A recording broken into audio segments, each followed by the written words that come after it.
selanjutnya Bu Sela harap kalian baik-baik saja ya, supaya bisa mengikuti mata pelajaran Bu Sela pada kali ini. Nah, Bu Sela hari ini akan masuk ke mata pelajaran keterampilan dasar tindakan keperawatan. Nah, di sini pada hari ini Bu Sela akan membahas tentang penggunaan dan desinfeksi peralatan kesehatan. Yuk, apa saja yang akan kita bahas? Let's check it out. Nah, materi yang akan kita bahas pada kali ini yaitu mengenai penggunaan dan desinfektasi peralatan kesehatan. Ya, sebelum kita memasuki tersebut, kita akan bahas tentang alat kesehatan. Ya, alat kesehatan ini menurut Kemenkes RI nomor 220 atau Menteri Kesehatan per 9/1976, alat kesehatan itu merupakan barang atau instrumen yang digunakan untuk yang pertama, untuk pemeliharaan, perawatan kesehatan dan alat kesehatan. Itu jadi merupakan alat kesehatan. Terus dipakai untuk menentukan diagnosis ya. Jadi alat yang digunakan untuk menentukan orang itu sakit apa, itu termasuk alat kesehatan ya. Terus yang selanjutnya adalah untuk membantu atau mencegah kerusakan lebih lanjut. Misal ya, alat kesehatan yang mencegah kerusakan organ, misal orangnya itu tidak bisa jalan ya, jadi dibantu dengan krek ya, itu termasuk juga alat kesehatan karena membantu atau mencegah kerusakan lebih lanjut pada organ yang bermasalah. Misal itu yang selanjutnya adalah untuk penyembuhan, pencegahan penyakit atau kelainan yang mengganggu kesehatan, itu juga merupakan alat kesehatan ya. Alat kesehatan ini juga digunakan untuk pemulihan, perbaikan atau perubahan suatu fungsi badan atau struktur badan manusia. Apa maksudnya Bu ya? Jadi kayak misalnya ada orang yang patah tulang terus dipasang pen ya. Jadi itu juga termasuk alat kesehatan ya. Terus yang selanjutnya untuk mendiagnosis kehamilan atau pemeliharaan selama kehamilan dan setelah kehamilan, termasuk pemeliharaan bayi ya. Contohnya apa Bu? Kayak uji tes kehamilan atau tes pack, itu juga termasuk alat kesehatan ya. Terus kayak timbangan ya, untuk mengetahui berat badan selama kehamilan, itu juga termasuk alat kesehatan ya. Terus yang selanjutnya adalah usaha untuk mencegah kehamilan pada manusia yang tidak termasuk golongan obat ya. Jadi alat kesehatan ini juga termasuk usaha untuk mencegah kehamilan. Contohnya apa Bu ya?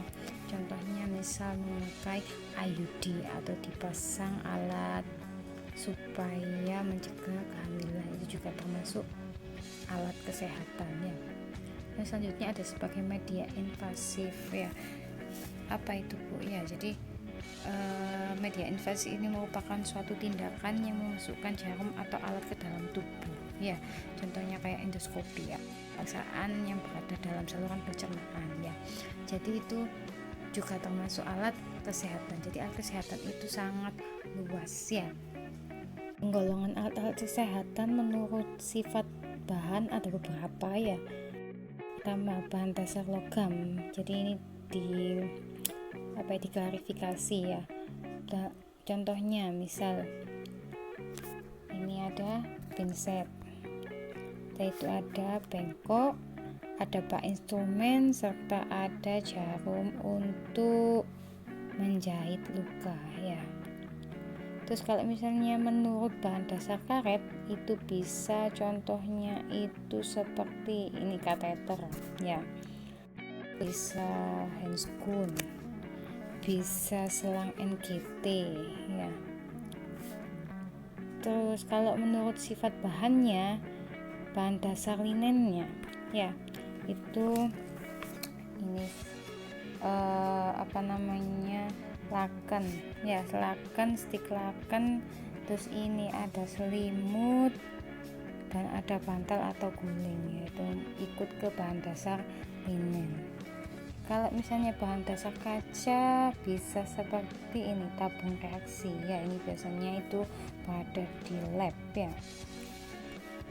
Terus ada termometer, ini yang biasa kita pakai ya kalau misalnya kita praktek sebagai perawat atau asisten keperawatan. Terus kalau misalnya bahan dasar kertas ya, itu bisa seperti kartu startnya pasien, itu bahan dasar kertas. Jadi itu penggolongan alat-alat kesehatan menurut sifat bahannya.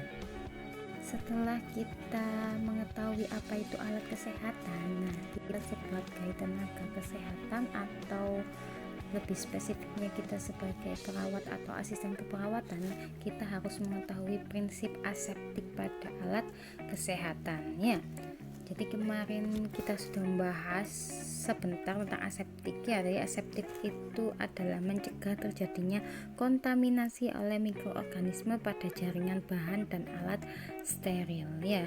Jadi prinsip tindakan aseptik ini kita harus mengetahuinya ya, untuk keselamatan si pasien dan diri kita ya. Prinsipnya semua benda yang menyentuh kulit yang luka atau dimasukkan ke dalam kulit untuk menyentuhkan sesuatu ke dalam tubuh atau yang dimasukkan ke dalam rongga badan yang dianggap steril haruslah steril. Maksudnya apa Bu? Ya, misal kita mau ambil darah pasien dengan menggunakan spet ya.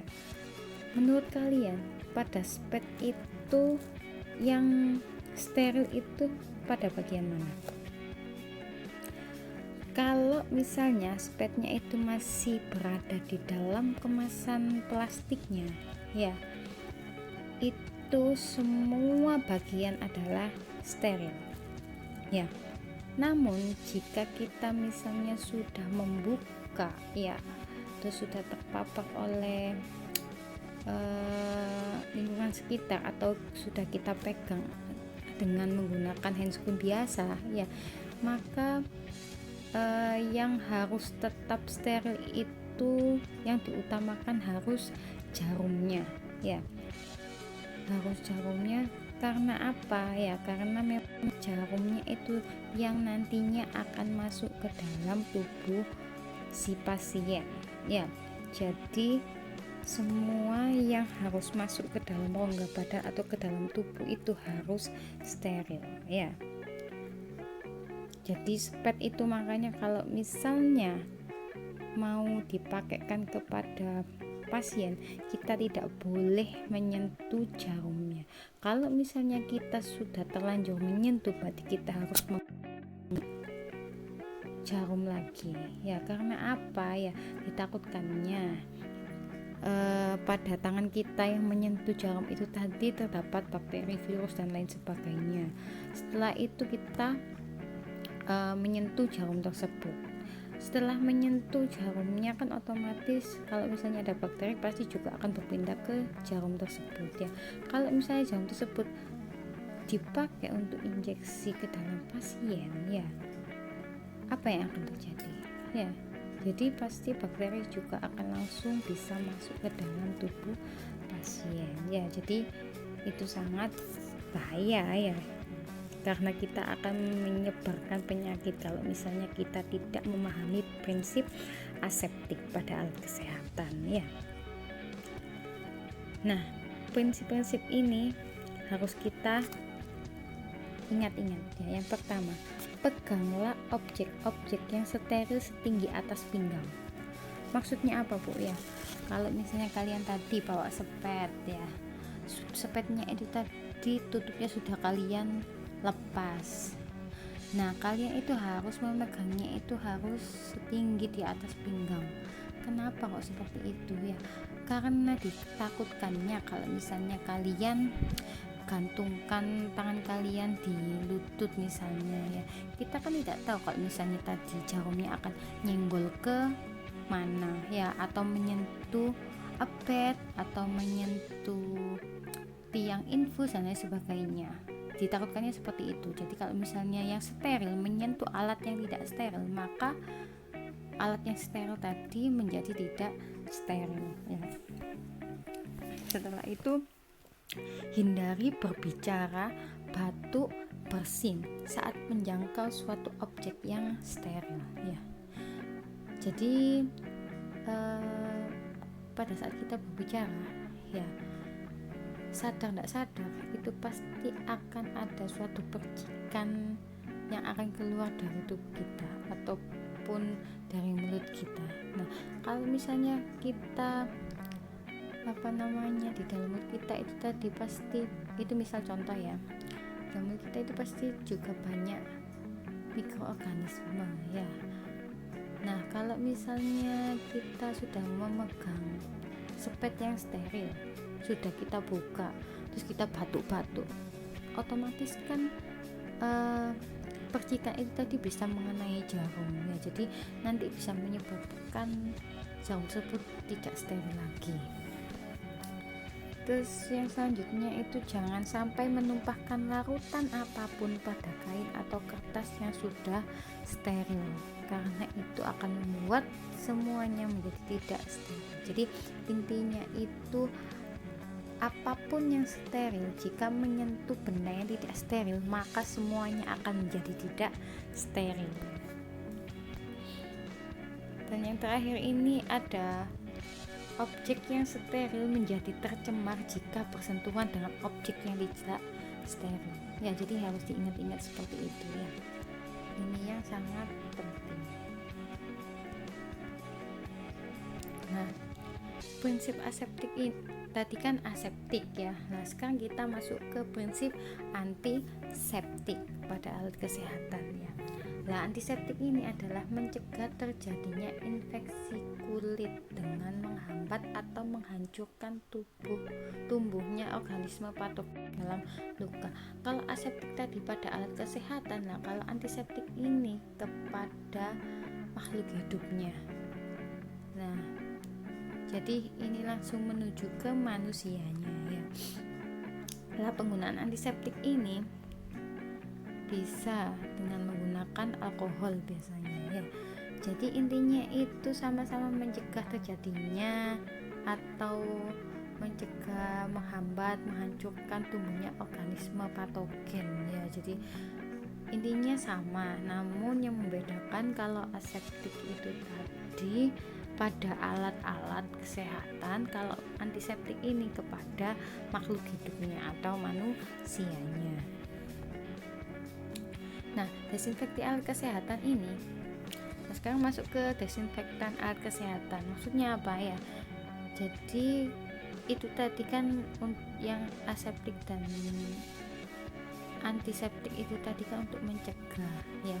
Nah, kalau desinfektan ini itu untuk membunuh kuman-kuman ya. Jadi namun ya itu tidak termasuk sporanya, jadi hanya beberapa saja, tidak membunuh semuanya. Kalau misalnya desinfeksi ya, yang membunuh semuanya itu nanti namanya sterilisasi ya. Jadi ini kegiatan yang bisa mendesinfeksi itu seperti mencuci, memoles, merendam ataupun menjemur. Nah, cara membuat larutan desinfektan. Nah, larutan ini itu kan tadi bisa membunuh atau menginaktifkan mikroorganisme ya. Jadi larutan ini itu tidak boleh sembarangan dibuat ya takarannya.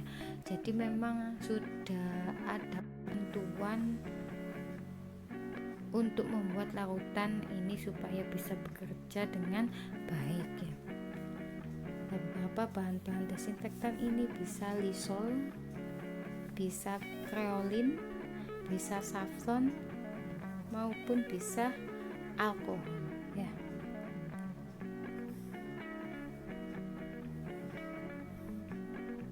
Nah, di sini ada beberapa kegunaan bahan-bahan desinfektan ya. Contohnya Lysol, kreolin maupun saffron ya. Di sini mereka ini bisa ada beberapa konsentrasi ya, dan setiap konsentrasi itu pasti memiliki fungsi yang berbeda. Yang pertama kita akan bahas Lysol terlebih dahulu ya. Jadi Lysol ini contohnya kalau misalnya 0,5% itu digunakan untuk mencuci tangan. Kalau ISO 1% itu digunakan untuk mendesinfeksi perawatan atau kedokteran. Kalau yang ISO 2-3% ini biasanya untuk merendam peralatan yang digunakan pasien atau alat tenun. Terus kalau kreolin ini kalau 0,5% untuk mendesinfeksi lantai ya, kayak untuk membersihkan lantai. Yang kalau misalnya 2% itu untuk mendesinfeksi lantai kamar mandi, WC dan 10 hal. Kok beda Bu? Kan sama-sama lantai ya. Nah biasanya itu kalau misalnya di kamar mandi, WC dan 10 hal itu lebih jorok dan lebih banyak mikroorganisme karena di sana tempatnya lebih lembab ya, jadi konsentrasi yang dibutuhkan menjadi lebih tinggi ya.